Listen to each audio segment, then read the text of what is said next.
Hello students, कैसे हो आप सब। उम्मीद करता हूं आप और आपकी जो स्टडी है वो बहुत अच्छी चल रही है। तो अब हम डिस्कस करने वाले हैं basically example number 6। In a shop cost of 2 pencils and 3 erasers is ₹9 and cost of 4 pencils and 6 eraser is ₹18. Find cost of each pencil and each eraser। अब आपको फिर से आपकी नॉलेज के लिए बता दूं ताकि आपको किसी भी तरह की कोई कंफ्यूजन ना हो। पुरानी एनसीईआरटी की ये एग्जांपल नंबर 9 है और नई एनसीईआरटी की ये एग्जांपल नंबर 6 है और ये एग्जांपल बहुत इंपॉर्टेंट है। मैं आपसे एक बात और शेयर करना चाहता हूँ कि ये क्वेश्चन ना, ये एग्जांपल अगर आपने मेरी वीडियो स्टार्टिंग से देखी हैं और अगर आपने सभी क्वेश्चंस अभी तक किए हैं इस एक्सरसाइज के, तब आपको ये क्वेश्चन करते वक्त ना थोड़ा सा कॉन्फिडेंस होगा, क्योंकि ये सेम क्वेश्चन हम कर चुके हैं एक्सरसाइज 3.1 का फर्स्ट का सेकंड पार्ट। उसमें बस पेंसिल्स और पेन्स थे, ठीक है। यहाँ पर पेंसिल्स और इरेजर्स हैं। तो यही मैं आपको बोल रहा हूँ कि क्वेश्चन देखो, मैं कभी भी ये नहीं बोलता कि एनसीईआरटी के सेम क्वेश्चन ही आपको पेपर में आएंगे, बट अगर आप उनको प्रैक्टिस कर लोगे तो उनके जैसे क्वेश्चंस तो आएंगे ना।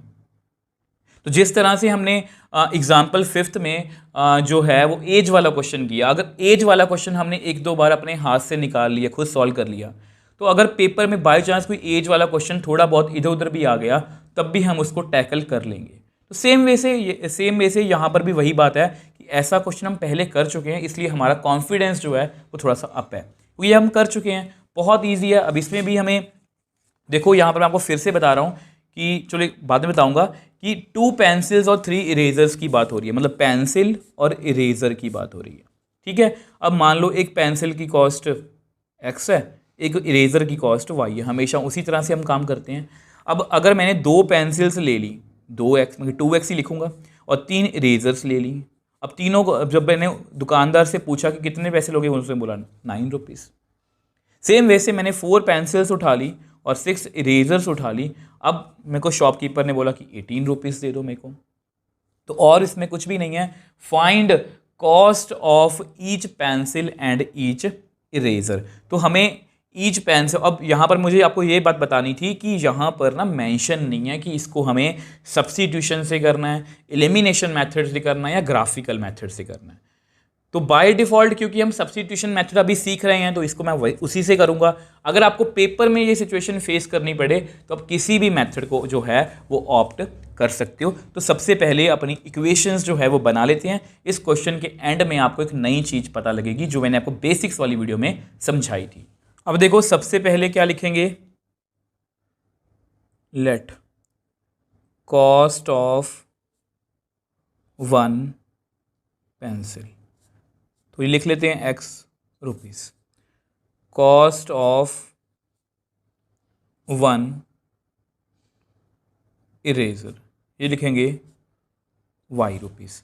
अब आपको पता है अकॉर्डिंग टू क्वेश्चन तो हमारे लिए बहुत इजी है। मतलब एज वाले क्वेश्चन में तो हमें फिर भी थोड़ा सा एफर्ट्स करने पड़े थे, ये तो हमारे लिए बहुत इजी है। अब उन्होंने साफ साफ बोला कि 2 पेंसिल्स, तो 2x ही लिखेंगे। 2x क्यों लिखेंगे, अगर मान लो एक पेंसिल का रेट ₹1 है और एक इरेजर का रेट, मान लो एक पेंसिल का रेट मान लो ₹3 है, ठीक है। तो 2 पेंसिल्स का कितना होगा, 6 ही होगा ना। तो सेम वैसे अगर एक पेंसिल का रेट x है तो 2 का कितना होगा, 2x। सेम वैसे एक इरेजर की कॉस्ट y है तो 3 इरेजर की कॉस्ट कितनी होगी, 3y। अब टोटल कॉस्ट कितनी है, ₹9। तो ये आपकी पहली इक्वेशन है, ठीक है। इसको आप नंबर 1 दे दो।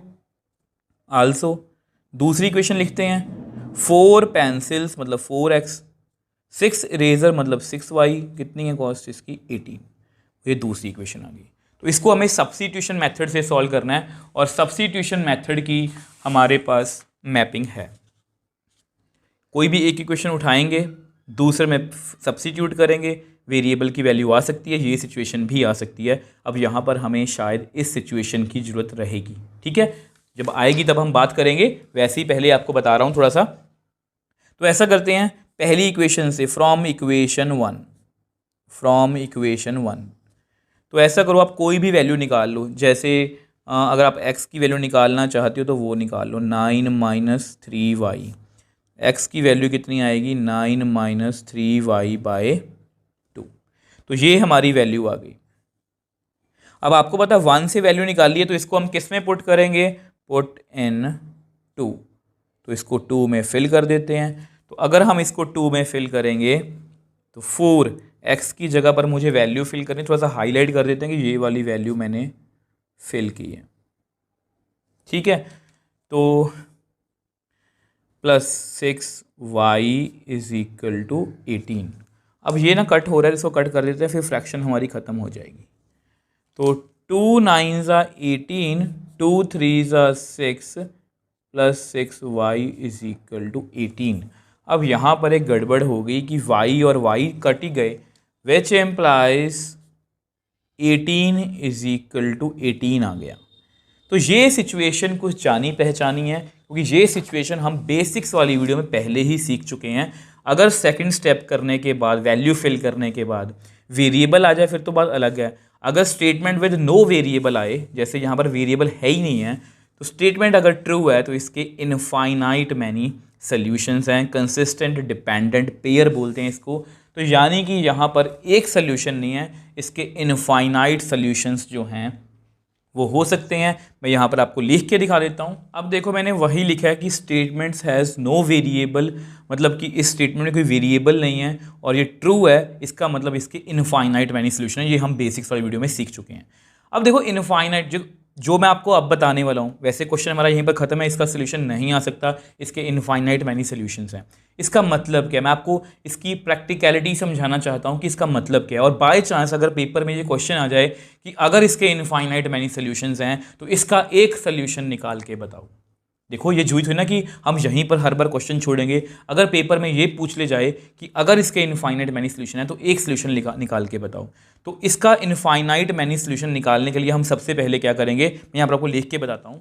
तो देखो मैंने आपके लिखा है if we have to find any one solution, अगर हमें कोई वन सॉल्यूशन फाइंड करना हो इसका तो कैसे करेंगे। तो ये सिचुएशन है आपके सामने, ये वाली। तो आप क्या करो, put y is equal to 1।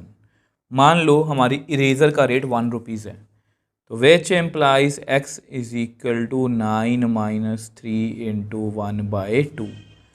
तो 9 माइनस 3/2 मतलब 6/2 मतलब 3, मतलब क्या आ गया 3। तो विच एम्प्लाइज x कितना आ गया यहाँ पर 3। अगर इसको आप चेक करना चाहते हो, मैं आपको करके दिखा देता हूँ। देखो यानी कि हमारी देखो दो इक्वेशन कौन कौन सी हैं, ये वाली है ना। तो x की वैल्यू 3 फिल करना यहाँ पर और y की 1। 2 3 ज़ा 6, 6 प्लस 3 कितना आया 9, सही है। यहाँ पर भी फिल करो 4 3 ज़ा 6 1 ज़ा 4 3 ज़ा 12 प्लस 6 18 आ गया। 18 इज इक्वल टू 18, मतलब दोनों का सोल्यूशन है।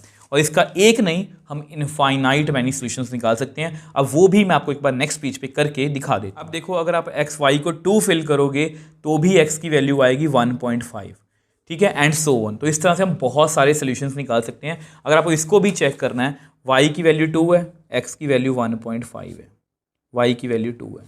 इसको मल्टीप्लाई करोगे तो पता कितना आएगा 3 3 2 ज़ा 6, ये भी 9 आ गया। आप इसमें फिल कर लो 4 इंटू 1.5 6 इंटू 2, तो यहाँ पर 6 आएगा, 6 2 ज़ा 12, ये कितना आएगा 18, ये भी ट्रू है। मतलब इसके इनफाइनाइट मैनी, मतलब इसका मतलब इसकी प्रैक्टिकलिटी यही है। अगर मैंने किसी से पूछा कि कितने की पेंसिल है, कितने की इरेजर है, तो उसने मुझे पहेली डाल दी, तो अगर उसका वन सोल्यूशन है तो मैं तो उसकी पहेली का आंसर कर दूंगा कि तेरा पेंसिल का या इरेजर का रेट ये होगा। बट यहाँ पर इस सिचुएशन में इस पहेली का आंसर नहीं आ सकता। हो सकता है कि कोई बच्चा बोल दे कि इसका जो प्राइस है वो 1 और 2 रुपीज़ है, ठीक है, सॉरी 1 और 3 रुपीज़ है, जो हमने पिछले पेज पे निकाला था। अब यहाँ पर ये भी हो सकता है कि 2 और 1.5 ये भी आ सकता है। मतलब इस तरह से इसके मल्टीपल आंसर्स हो सकते हैं। आई होप ये क्वेश्चन आपको अच्छे से समझ में आया। अगर आपको फिर भी कोई डाउट है आप मुझे नीचे कमेंट बॉक्स में लिख सकते हो, मैं हमेशा आपका रिप्लाई करता हूँ। अगर आपको वीडियो थोड़ी सी भी हेल्पफुल लगी तो वीडियो को लाइक कीजिए, शेयर कीजिए, उस चैनल को सपोर्ट कीजिए।